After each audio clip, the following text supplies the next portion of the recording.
Hey everybody, welcome to Storm Talk. There's not much to talk about when it comes to storms, so this outlook is mainly going to be more focused on the month of September, and we'll take a look at the longer-term data that's coming in. I thought it was interesting. I thought I would share with you guys. Again, I'm not going to go into a lot of detail on the fall and winter stuff until Halloween, but I try to give you guys nuggets whenever I can.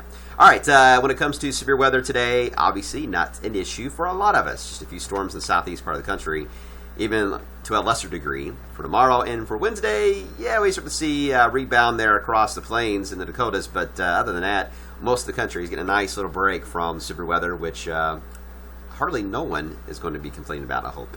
All right, here's a look from space, and you can see this area of low pressure. Rare to get these mid-latitude low pressures like this, fairly strong at this time of year. Usually it's a little further to the north, but nevertheless, we'll take it. We're benefiting from that, getting the cool air wrapping around it into the Ohio Valley. There's a secondary trough that's kind of rotating around that'll kind of pass through tomorrow. It'll just reinforce the dry air and the coolness of this atmosphere through a couple more days longer than if we didn't have it. So it's a good thing. That'll keep us mainly well below normal, in fact, all the way through about Thursday and Friday before we get back to that more humid air. Wider view shows, pretty stormy here across at times in the southern part of the country, but here is the remnants of Danny now moving through Puerto Rico here shortly. It's really, the shear just kind of ripped it apart. We'll see what happens if it can drift back into the Gulf Stream here, into the warmer waters near the Bahamas, but the shear still may be a problem for it, but we'll see how that plays out. But overall, nothing threatening the United States at all. So let's talk about, first off, this week, the coolness. I mentioned tonight, it's going to be a cool night tonight. 50 is likely, some upper 40s. Carrollton, North Vernon, Campbellsville showing up down there. See that at the bottom, that 48 degrees there? Wouldn't rule it out. It is possible. We've seen it happen before in August, and I wouldn't rule it out again. The second front moves through. It'll just reinforce the coolness, but once again, as we head into Wednesday morning, we could see a couple of upper 40s, most of us, though, in the 50s. So some cool air for this week. And as far as rain chances go, slight bump as we get more humidity involved for the weekend. We may have to even raise a little more on Monday. I'm going through the new data now, and I'll update the app here shortly, as well as our Wave3.com site here shortly with the 10-day outlook. So you'll likely see that change in the next hour or two as I go through the data. But anyway, the trend is drier than normal. So let's talk about long term. First off, here is September. This is from the National Weather Service in Louisville, and here's September 1st. Here's the dates listed here, all the way through the 30th. And if you look, you'll see that the beginning of the month started off hot. We had some 90s, and then that was it. That was our last 90-degree day, September 5th.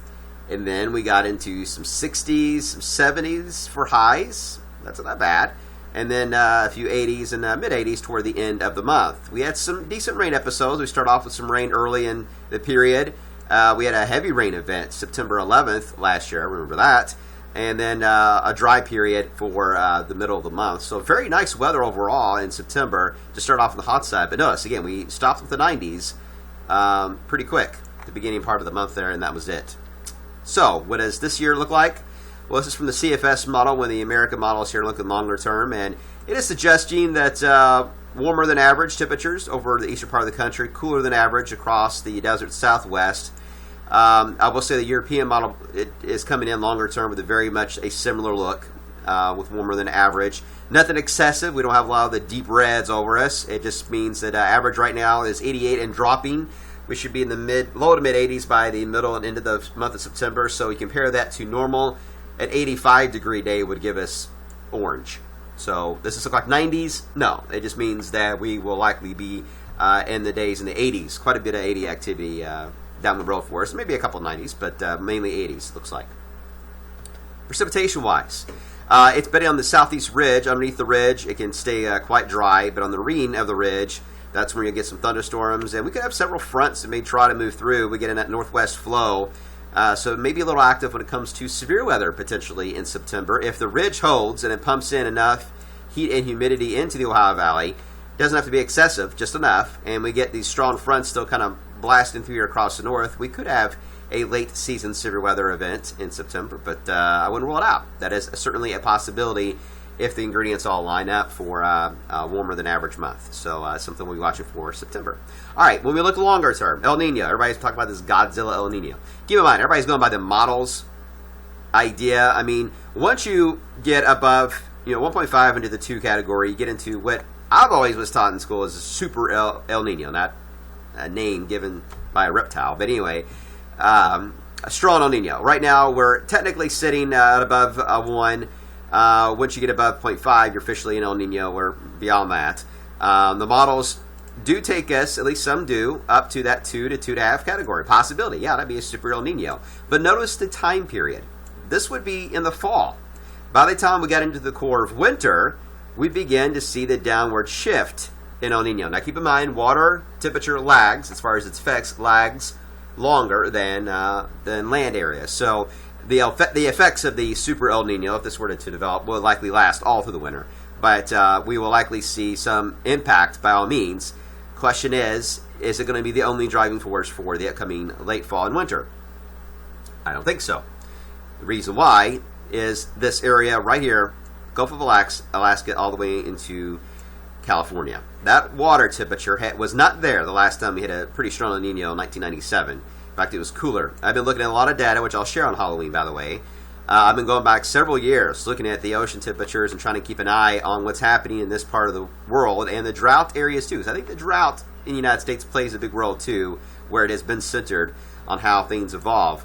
Because it can create a natural high pressure over it, and I think that's going to be key too for the winter. But anyway, I don't see a lot of change here in the longer term. This is looking at January, and that tells me that yes, we will feel the effects of El Nino, but I don't think it's going to be the only driving force, and this may be the catalyst that could really throw things for a loop.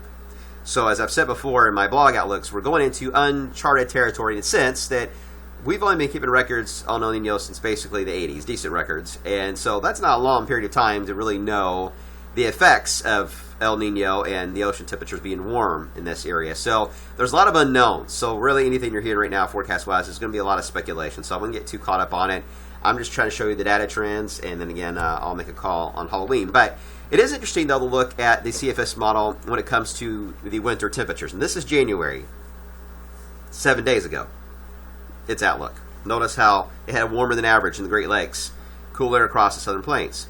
When it updated 3 days ago, trended a little cooler and colder, in fact, than normal. Again, this is not cold weather, it's just colder than normal. Keep that in mind. And it is showing warmer than normal. This doesn't mean it's going to be 80s in Canada. People look at that like, oh my gosh, it's going to be warm and hot in Canada. No, it just means warmer than normal. And their normal is like 25. So, I mean, 35 to 40 at times could be really crazy for them. But anyway, this is 3 days ago. And then today, it kicked in.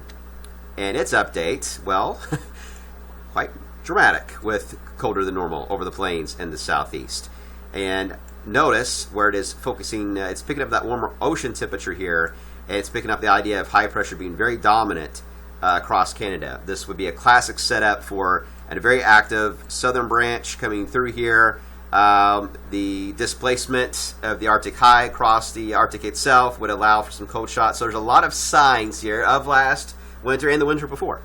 The question is it onto something, or is the CFS going to tomorrow go back into a warming trend? And I've seen this model do some crazy things. So I'm not saying it's the tell-all for how things are going to go, because I really have little faith, but I just thought that was interesting that 7 days ago till now how much of a difference it is seen, and I just want to point that out, that's why the models are really struggling with how this weather pattern is going to balance out. So we got plenty of time, a lot of data to analyze over the next several months, and it's going to be even tough for Halloween even to make a call.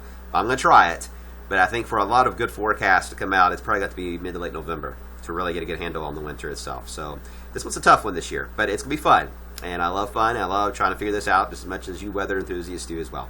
All right, guys, that's how it stands today.